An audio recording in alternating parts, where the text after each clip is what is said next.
Hi friends, welcome to cinema artist best. Cinema artist பெஸ்ட்டில் இப்போ நான் பார்க்க போகிற திரைப்படம் என்னென்னா ஆர்ஃபன். திரைப்படம் 2025. இது வந்து பார்த்தீங்கன்னா ஒரு ஹங்கேரிய நாட்டு திரைப்படம்ங்க. திரைப்படத்தின் ரைட்டர் அண்ட் டேரக்டர் சொல்லி பார்த்தீங்கன்னா லாஸ்லோ நெமெஸ். ரைட். ஆர்ஃபன் என்ன மாதிரி கதைக்களம் பார்ப்போங்க. இந்த கதைக்களம் எங்கே நடக்குதுன்னு சொல்லி பார்த்தீங்கன்னா ஹங்கேரியில் 1949, அதாவது வந்து பார்த்தீங்கன்னா உலக யுத்தம் முடிந்த பிறகு வந்து பார்த்தீங்கன்னா கதை தொடங்குது. அங்கே என்ன ஆகுது பார்த்தீங்கன்னா உலக யுத்தம் முடிந்த பிறகு வந்து கம்யூனிஸ்ட், அதாவது ரஷ்யாவோட கண்ட்ரோலில் வந்து ஹங்கேரி இருந்ததுங்க. ஆக்சுவலாக வந்து பார்த்தீங்கன்னா யுஎஸ்எஸ்ஆரில் ஒன் ஆஃப் த பார்ட்டாக அது இருந்தது. அப்போது என்ன ஆச்சு, 1956ல் அங்கே வந்து ஒரு ப்ரொட்டஸ்ட் வெடிக்குது. மிக முக்கியமாக அங்கே இருக்கிற ஸ்டூடெண்ட்ஸ் வந்து என்ன பண்ணுறாங்கன்னு சொல்லி பார்த்தீங்கன்னா கவர்மெண்ட்டுக்கு எதிராக வந்து ஒரு புரட்சியை மேற்கொள்கிறாங்க. அங்கே வந்து அவங்களுக்கு ஈக்குவலான ஒரு ரைட்ஸ் இல்லை. மிக முக்கியமாக எக்கனாமிக்கலாகவும் ரெண்டாவது வந்து பார்த்தீங்கன்னா வந்து படிப்பு சம்மந்தமாகவும் எஜுகேஷனலாகவும். அதே சமயம் வந்து அங்கே என்ன ஒரு பிரச்சனை இருக்குது அப்படின்னு சொல்லி பார்த்தீங்கன்னா மிக முக்கியம் யூஎஸ்எஸ்ஆர் கவர்மெண்ட் வந்து நாங்களை வந்து சப்ரஸ் பண்ணுறது அப்படின்ற ஒரு உணர்வு வந்து அவங்களுக்கு வந்து இருந்துகிட்டே இருந்ததுன்றது வந்து மறுக்க முடியாத உண்மை. அப்போ அதனால் வந்து அங்கே வந்து ஒரு புரட்சி வெடிக்குது. வெடித்து அதுலேருந்து என்ன ஆகுதுன்னா போலீஸ்க்கும் வந்து ஸ்டூடெண்ட்ஸுக்கும் மிகப்பெரிய ஒரு பிரச்சனை உண்டாகி இறுதியில் ஒரு 15 நாளில் வந்து அந்த ஒரு முடிவுக்கு வந்துடுது. ஸோ அப்போது என்ன ஆகுது அங்கன்னு சொல்லி பார்த்தீங்கன்னா இப்போ இந்த இடத்துல 2 பேருமே வந்து அடிச்சுக்கிறதுனால போலீஸ் நிறைய பேர் வந்து ஒரு 650 போலீஸ் கிட்ட இறந்து போயிடுறாங்க. அதே மாதிரி வந்து சிவிலியன்ஸ் வந்து ஒரு 2500 பேர் கொல்லப்படுறாங்க. அதை தாண்டி ஒரு 20,000 பேர் அந்த நாடை விட்டு வேற நாட்டுக்கு வந்து அடைக்கலமா போயிடுற சூழல் வந்து அந்த டைம்ல வந்து ஏற்பட்டுச்சுங்க. இப்போ இந்த கதைக்களம் அந்த அப்ரைசிங் 1956 முடிஞ்ச அப்புறமா இந்த கதைக்களம் தொடங்குது. ஏன்னா இந்த ஹிஸ்டரி தெரிஞ்சாதான் நீங்க இந்த படத்தை புரிஞ்சுக்க முடியும். இப்போ இந்த கதைக்களத்துல இப்போ இந்த படத்துல என்ன உண்மை கதை கரு என்ன அப்படின்னு சொல்லி பார்த்தீங்கன்னா படத்தின் நாயகனான ஆந்தோர் ரிஷ்க்.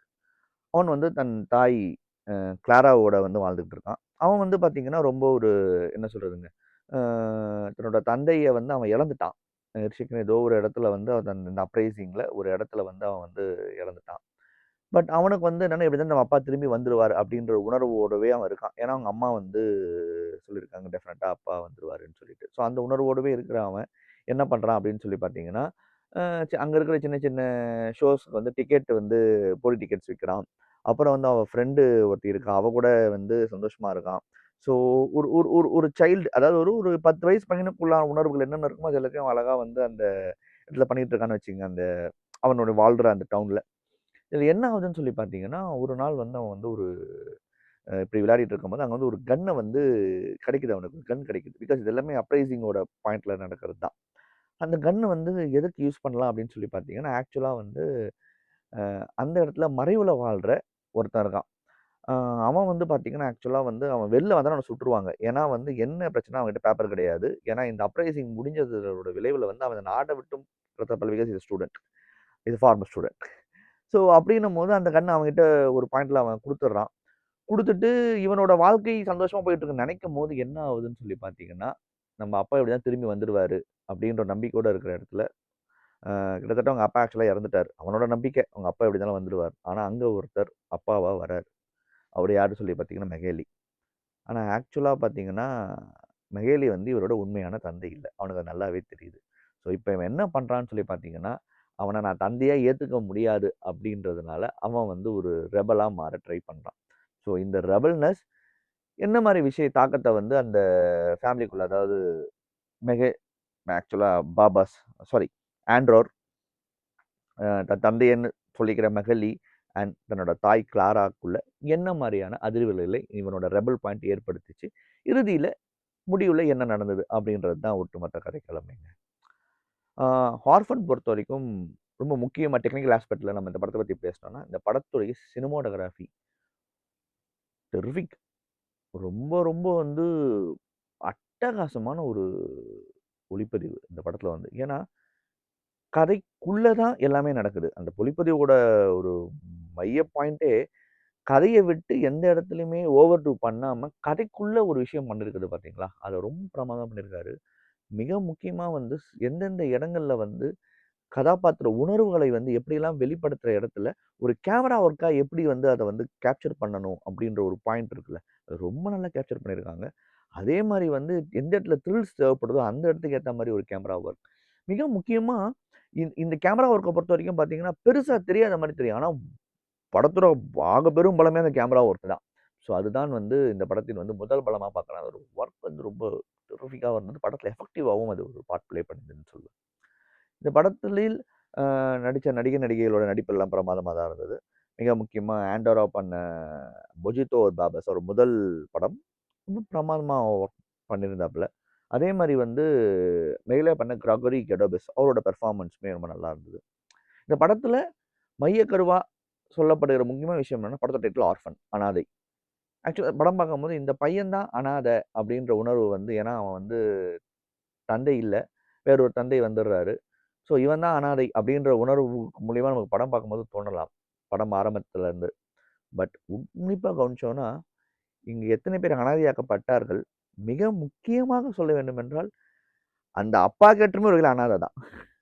ஏன்னா, அவனுக்கு வந்து என்ன ஒரு பாயிண்ட்ன்னா, தனக்கு வந்து குடும்பத்த இழந்துடுறான் ஒரு பாயிண்ட்ல. அட்லீஸ்ட் இவங்க கூடவாவது ஒரு கோப் பண்ணி, நம்ம வந்து ஒரு ஒரு குடும்பமா மாறணுன்றது தான் அவனோட ஆசையுமே.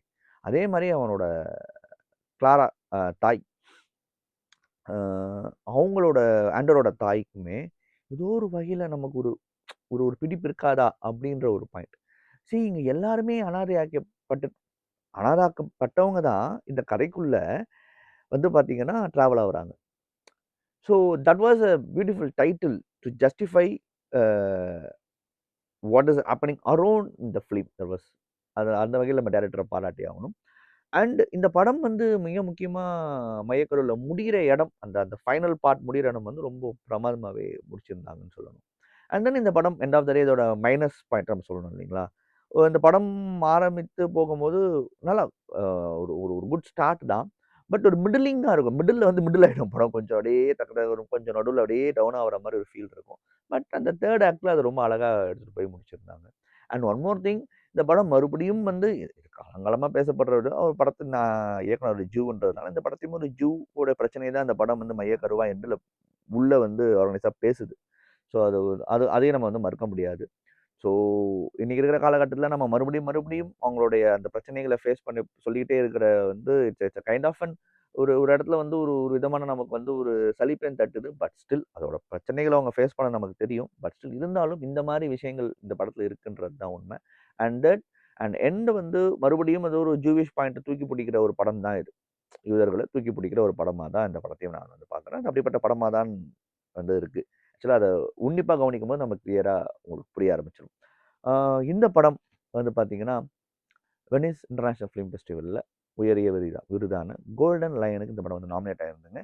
அதே மாரி இந்த ஆண்டு நடக்கிற ஆஸ்கர் ஃபிலிம்ல வந்து ஹங்கேரி நாட்டுல இருந்து official submission for best international feature ஃபிலிம்க்கு இந்த படம் வந்து சப்மிட் பண்ணப்பட்டிருந்தது. ஆ டெஃபினட்டா நீங்க ஆர்ஃபன் படம் பாருங்க. ஒரு நல்ல படத்த பார்த்த திருப்தி உங்களுக்கு கண்டிப்பா இருக்கும்னு சந்தேகம் இல்லைங்க. மறுபடியும் தரமான உலக சினிமாவோடையோ, ரீஜனல் சினிமாவோடையோ, இல்ல ஷார்ட் ஃபிலிமோடையோ சந்திக்கிறேன். நன்றி, வணக்கம்.